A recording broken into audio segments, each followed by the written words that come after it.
Ini tuh satu bukti bahwa uang bisa merubah segalanya. Jadi ini cerita dari Ibu Sartiem asal Lumajang, guys. Jadi Ibu Sartiem ini kerjanya tuh di Arab Saudi. Dan dia tuh kerjanya udah lama banget sampai beliau ini udah sepuh baru pulang ke Indonesia. Jadi emang majikannya tuh katanya bagus banget. Dia tuh ngerawat anak-anaknya bener-bener sampai menikah. Maksudnya anak-anak majikannya di Arab Saudi. Bahkan saking lamanya beliau di Arab Saudi ini, dia tuh sampai lupa dia tahun berapa pergi ke Arab Saudinya. Sebenarnya dulu Ibu Sartiem ini punya anak, guys. Anaknya cuma satu dan anaknya pun sudah meninggal dunia katanya karena sakit. Dan Ibu Sartiem sendiri dia tuh udah janda ya sebelum dia pergi ke Arab Saudi. Jadi selama Ibu Sartiem ini di Arab Saudi, dia tuh nafkahin anak dari adiknya. Jadi Ibu Sartiem itu anak pertama dan punya adik. Nah dia tuh ngebiayain anak si adiknya itu.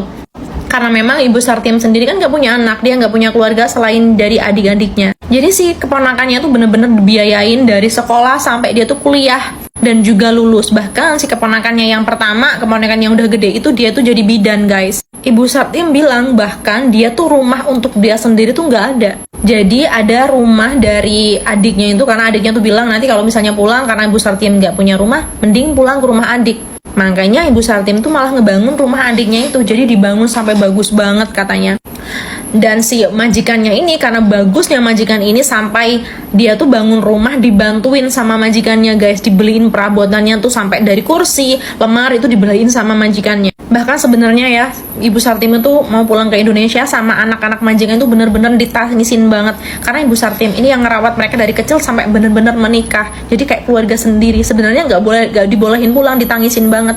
Nah, singkat cerita, dia udah pulang ke Indonesia dan semuanya berubah, guys. Justru Ibu Sartiem setelah pulang ke Indonesia, bahkan uang-uangnya semua udah dikirim ke adiknya. Dia tuh di rumah seperti orang asing yang gak dianggap sama sekali sama keluarga. Maksudnya sama adiknya dan keluarganya bener-bener gak dianggap sama sekali. Ya emang bener Ibu Sartiem ini pulangnya ke rumah adiknya, guys. Tapi itu pun dibikinin kamar, itu bener-bener di dekat kamar mandi di bagian paling belakang. Dan itu kecil banget katanya, guys. Kayak Ibu Sartiem tuh pergi ke rumah majikan, bahkan lebih baik di rumah majikannya daripada di rumah adiknya katanya. Nih ya, tadi yang keponakannya yang sampai bidan itu, pernah Ibu Sartiem tuh ngeluh katanya tuh sakit kepala. Namanya juga bidan, siapa tahu kan kayak bisa meriksa atau kayak gimana gitu. Tahu nggak jawaban si keponakannya itu apa? Katanya mek ngono wae sambat. Katanya gitu, guys. Katanya gak usah sambat-sambat. Kayak ngono wae kon turu wae katanya. Maksudnya suruh tidur aja, suruh istirahat. Katanya gak usah manja gitulah istilahnya. Itu keponakannya yang dibiayain dari sekolah SMP sampai bener-bener lulus kebidanan loh. Kayak gitu jawabannya ke Ibu Sartiem. Dan kalau misalnya ibunya tuh lagi masak enak atau apa, Ibu Sartiem makan tuh kayak anaknya tuh nggak suka gitu loh, ngelihatnya kayak ngeliat sinis. Ngerti kan maksud aku? Kayak nggak suka aja. Bahkan Ibu Sartiem itu dilarang pakai mesin cuci, guys, yang bahkan itu Ibu Sartiem sendiri yang beli. Jadi Ibu Sartiem tuh nyucinya suruh pakai tangan. Katanya kalau pakai mesin cuci listrik mahal. Katanya gampang rusak.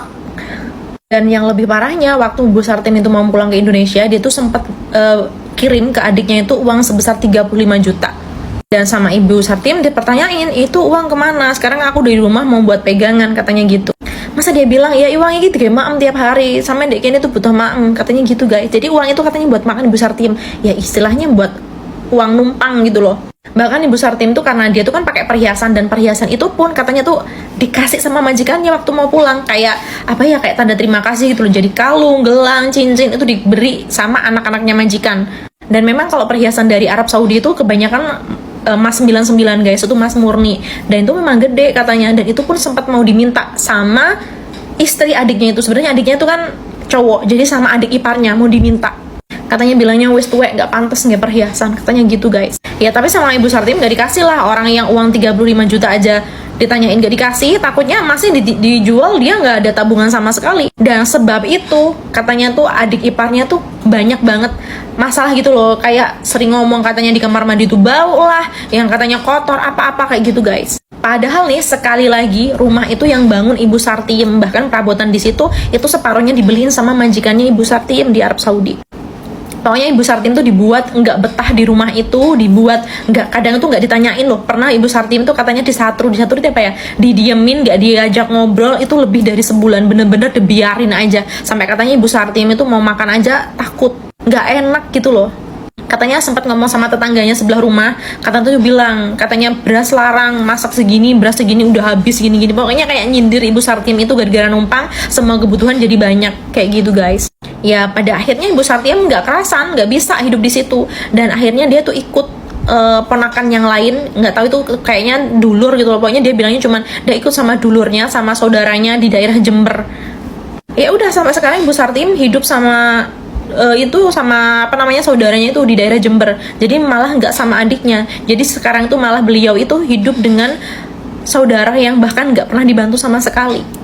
Dan katanya guys, Ibu Sartiem tuh dulu beli pekarangan, jadi ada tanah gitu di belakang rumah adiknya itu. Dulu itu dibeli sama Ibu Sartiem, itu pun diatasnamakan sama adiknya sendiri. Jadi sama adiknya itu diatasnamakan, diswalek, dibalik nama atas nama dia sendiri. Jadi Ibu Sartiem nggak bisa apa-apa.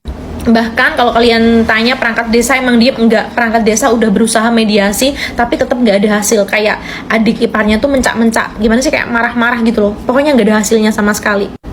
Tolong ya buat teman-teman, semoga ini jadi pelajaran banget buat kita. Bagaimanapun kita kerja, mau kamu kerja di luar negeri, kamu kerja di rumah, kamu harus punya tabungan sendiri guys. Jangan percaya sama saudara sekalipun, jangan. Banyak banget kasus yang kayak gini, ketika di luar negeri semua uang dikirim, ketika di rumah kamu gak dianggap dan kamu gak punya uang. Itu banyak banget. Kalau tujuan kamu dulu dari kampung kerja ke luar negeri atau kamu kerja kemana, itu kan tujuan kamu punya tabungan. Jadi ya kamu harus menyimpan uang kamu buat kamu sendiri. Jangan percaya sama orang lain. Ingat, uang itu tidak bersaudara, uang itu tidak bermata, dan uang itu tidak berikat. Jadi dia tidak terikat dengan hubungan saudara, tidak terikat dengan hubungan apapun, dan dia juga tidak punya mata untuk melihat dia tuh siapa. Uang itu bisa merubah segalanya. Jadi sebisa mungkin kalau kamu masih kerja, kalau kamu masih ada uang, tabung buat diri kamu sendiri. Jangan lupa tabung buat diri sendiri. Jangan semua kamu percayain dengan orang rumah. Bener deh.